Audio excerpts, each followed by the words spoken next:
As is often the case for many of us, a quick glance at Facebook turned into an extended walk down memory lane. I stumbled across friends and acquaintances all the way back to middle school. I saw many friends that once partook in the standard adolescent mischief with me. I saw girls I once had a crush on and bullies with whom I'd once traded schoolyard blows. Middle school, however, was a tough time for me.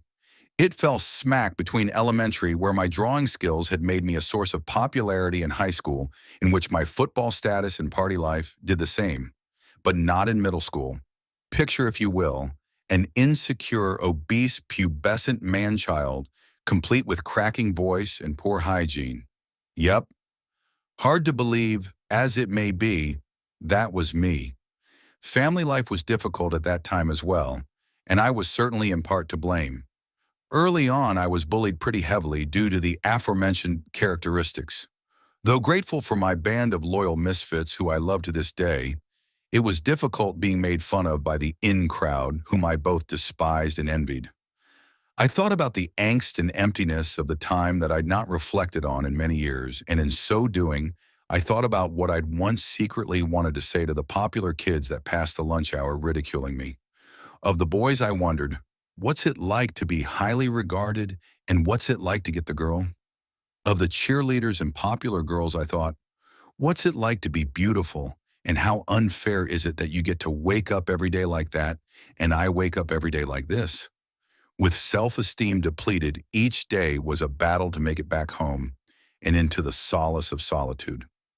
Then high school came around, and I learned many of the techniques to achieving popularity, such as a rebellious sense of humor, lust for confrontation, a trendy wardrobe, sports status, and party reputation. But as I reflect, I recall how empty this was as well.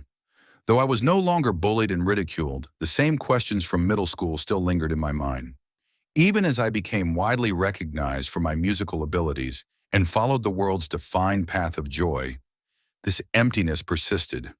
Parties and bars and strip clubs and vandalism and all nature of rebellious behavior sometimes resulted in a momentary thrill, but would inevitably see me crawling into bed each morning feeling empty, vile, and detestable.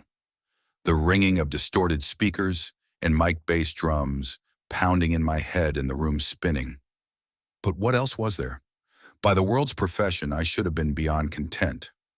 I did not yet know at the time that the Lord was drawing me and would use my abridged Solomon experience to bring me to bow before him.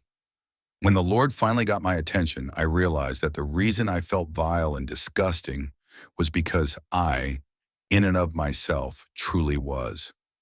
I was a product of my pursuits. A life of insecurity and lust and pride had inevitably yielded an insecure, lustful and proud man of the flesh. But God had other plans, plans to produce and refine me for his use in spite of me. Last night I thought of those subconscious middle school questions. What's it like to be valued? What's it like to be beautiful? What's it like to be loved? And I realized that those questions had been completely answered and then some.